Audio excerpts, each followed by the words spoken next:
वर्ण, व्यवसाय स्थान और घटनाएं सभी काल्पनिक है। इसका किसी मृत्यु व्यक्ति या जीवित व्यक्ति से कोई संबंध नहीं है। अगर इसका किसी वास्तविक घटना या चरित्र से कोई संबंध पाया जाता है तो यह मात्र एक संयोग होगा। इस वीडियो में कुछ डरावने तत्व दिखाए गए हैं और उसे परिपक्व को दर्शकों के लिए उपयुक्त है। आके चोचे। हमने हमेशा लोगों से यही सुना है कि अगर कोई भी मुश्किल आए तो भगवान कोई ना कोई रास्ता जरूर दिखाता है या कोई ना कोई सहारा जरूर भेजता है। पर क्या हो अगर वही सहारा आपकी जान ले ले तो? ये कहानी 25 साल के सैम्यूल की है, जिसका अमेरिका से टोक्यो ट्रांसफर हुआ था। सैम्यूल काफी खुश मिजाज इंसान था। सैम्यूल का घर टोक्यो के पास एक फॉरेस्ट के बाहरी हिस्से में था और वो जगह उसको बहुत पसंद थी। हर रात की तरह उस रात भी वो बस स्टॉप से अपने घर चलकर जा रहा था। वो हर रात अपने घर के पास एक नूडल बार से अपना खाना पिकअप करता था। उस दिन भी वो उस नूडल बार से अपना खाना पिकअप करने जा रहा था और बस गली के मोड़ पर ही था कि उसको नूडल बार के ओनर मिस्टर टनाका के रोने की आवाज आई। वो उनकी ओर जाने ही वाला था कि उसने देखा कि एक इंसान जिसने अपने मुंह पर एक स्केलेटन के प्रिंट वाला कपड़ा बांध रखा था, वो मिस्टर टनाका के सर पर रिवॉल्वर ताने खड़ा था और उन्हें जान से मारने की धमकी दे रहा था। सैम्यूल ने पुलिस को बुलाने के लिए अपना फोन निकाला कि तभी उसे गोली चलने की आवाज आई और डर के मारे उसका फोन गिरकर टूट गया। सैम्यूल तुरंत छुप गया। छुप के बैठे बैठे जब उसने मिस्टर टनाका की तरफ देखा तो मिस्टर टनाका की लाश जमीन पर पड़ी थी और वो नकाबपोश आदमी उनकी दुकान के काउंटर से पैसे निकाल रहा था। सैम्यूल वहां से डरकर भागा, पर एक ट्रैश कैन से उसका पैर टकराया और वो नीचे गिर गया। उसके गिरने की आवाज से वो नकाबपोश आदमी जो अब दुकान से बाहर निकल रहा था और जिसने अब अपने मुंह का कपड़ा भी उतार दिया था, वो सैम्यूल की तरफ मुड़ा। दोनों ने एक दूसरे को देखा और वो आदमी सैम्यूल के पीछे भागने लगा। सैम्यूल ये नहीं चाहता था कि वो आदमी उसका घर देख ले, तो वो भागते भागते फॉरेस्ट के थोड़े अंदरूनी इलाके के एक टूटे हुए घर में जाकर छुप गया। जब उसने उस घर की एक टूटी हुई खिड़की से उस खूनी को अपनी तरफ आते देखा तो वो भागकर उस घर के आखिरी कमरे में जाकर छिप गया। तभी सैम्यूल को दरवाजा खोलने की और उस खूनी के कदमों की आवाज आई। उसे लगा कि आज उसका वही हाल होगा जो मिस्टर टनाका का हुआ। वो खूनी उस कमरे के और करीब आ रहा था कि तभी एकदम से पुलिस की सायरन की आवाज आने लगी और वो खूनी उससे डर गया और उस घर से भाग गया। सैम्यूल ने कुछ देर इंतजार किया और बड़ी हिम्मत करके बाहर निकला। तब तक पुलिस की गाड़ी भी वहां से जा चुकी थी। उसने अपनी जेब से माचिस का डिब्बा निकाला और उस डब्बे में पड़ी आखिरी माचिस जलाकर अंधेरे में रास्ता ढूंढने लगा। माचिस की रोशनी काफी कम थी, तो रोशनी बढ़ाने के लिए उसने पूरा माचिस का डब्बा ही जला दिया। तभी सैम्यूल को उस आखिरी कमरे में एक पुरानी सी सफेद रंग की पेपर की बनी लालटेन पड़ी हुई दिखी। सैम्यूल ने वो लालटेन उठाई और उसे जला लिया। उसके जलते ही मानो जंगल में पेड़ जोर जोर से हिलना शुरू हो गए। ऐसा लग रहा था कि बाहर कोई तूफान आया है। जंगल के अंदर से भेड़िए, हाइना और बंदर शोर मचाने लगे और अचानक से उस घर की वो खिड़की फटके टूट गई। सैम्यूल इन सब चीजों को समझने की कोशिश कर ही रहा था कि तभी सैम्यूल ने देखा कि सामने दीवार पर पड़ती हुई लैंटर्न की पीली रोशनी पर एक साया बना हुआ था।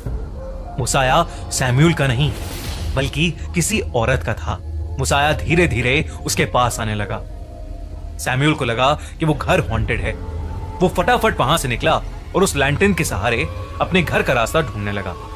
पर क्योंकि सैम्यूल उस इलाके में नया था तो उस लालटेन की रोशनी होने के बावजूद भी सैम्यूल अपने घर के बजाय रास्ता भटक चुका था। वो अब जंगल के काफी अंदर आ गया था। सैम्यूल चलते चलते काफी थक गया था, पर उस जंगल से बाहर नहीं निकल पा रहा था। पास में उसे एक पेड़ दिखा। सैम्यूल जमीन पर पेड़ के सहारे टिककर बैठा और उसने वो पेपर लालटेन जमीन पर रख दिया। उसने अपनी आंखें बंद कर लीं, लेकिन कुछ ही पलों बाद उसे महसूस हुआ जैसे उसके पूरे शरीर को कोई जकड़ रहा है। सैम्यूल ने अपनी आंखें खोली तो देखा कि पीली रोशनी के बीच उस पेपर लैंटर्न से दो हाथ निकल रहे थे और वो सैम्यूल के शरीर पर धीरे धीरे करके अपनी पकड़ जमा रहे थे। वो हाथ सड़े हुए थे और उन पर चाकू के कट्स के निशान भी थे। सैम्यूल बस जैसे तैसे करके अपने शरीर को उन हाथों से छुड़ाने में लग गया। वो हाथ और बाहें उसको जकड़े ही जा रहे थे। तभी झटपटाते हुए सैमुअल के हाथ एक बहुत बड़ा लकड़ी का टुकड़ा लगा और सैमुअल ने उसके सहारे खुद को छुड़ाया और बिना कुछ सोचे समझे उसने जोर से उसे पेपर लैंटर्न पर मारकर बुझा दिया।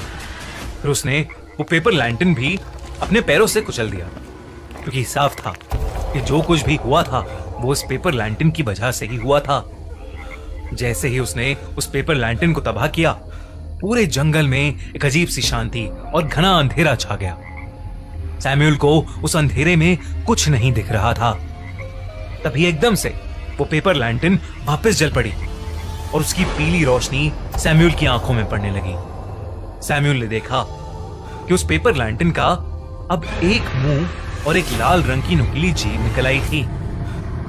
उस लैंटर्न की नुकीली जीभ सैमुअल के कुछ करने से पहले ही उसके पैरों को जकड़ चुकी थी और उस पेपर लैंटर्न के मुंह से वही दो पतले से घाव भरे हाथ निकलने शुरू हो गए। देखते ही देखते उस लैंटर्न में से एक भयानक औरत निकल के हवा में उड़ने लगी। सैमुअल उसे देखकर घबरा उठा। उस औरत के पूरे शरीर पर सड़े गले चाकुओं के घाव थे और वो गुस्से भरी नजरों से सैमुअल को देख रही थी। उस औरत की दोनों आंखों से खून निकल रहा था और उसके गहरे लंबे बालों से कई सारे कॉकरोच और कीड़े। वो औरत धीरे धीरे रोने लगी और सैमुअल की ओर बढ़ने लगी। सैमुअल के चेहरे के एकदम करीब आकर वो औरत बहुत जोर से चिल्लाई और उसने सैमुअल पर हमला कर दिया। अगली सुबह दो पुलिस वाले जो मिस्टर टनाका का मर्डर इन्वेस्टिगेट कर रहे थे, फुटप्रिंट्स फॉलो करते करते जंगल के अंदर तक पहुंच गए और उन्होंने वहां पहुंच के देखा कि जमीन पर सैमुअल की लाश पड़ी हुई थी। सैमुअल के पूरे शरीर पर चाकुओं के गहरे निशान थे। उन्होंने आसपास देखा तो उन्हें वही सफेद पेपर की लैंटर्न दिखी। सैमुअल की हालत और पास में पड़ी उस पेपर लैंटर्न को देख पुलिस को एहसास हो गया कि सैमुअल के मरने की वजह और कोई नहीं बल्कि बाके चोचिन है। बाके चोचिन या चोचिनो बाके एक ऐसे इंसान का भूत है जो मन में नफरत के साथ मरा था और फिर उसकी काली आत्मा एक पेपर लैंटर्न के अंदर आकर बस गई थी। उस पेपर लैंटर्न की ज़बान या जीभ और कई बार दो आंखें भी होती हैं और अगर उस पेपर लैंटर्न को कोई भी जलाता है तो वो भूत उसको जिंदा नहीं छोड़ता।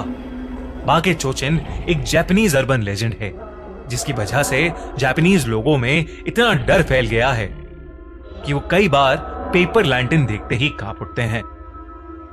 दोस्तों, आप क्या सोचते हैं इस जापानीज अर्बन लेजेंड के बारे में? हमें कमेंट्स में जरूर बताइए।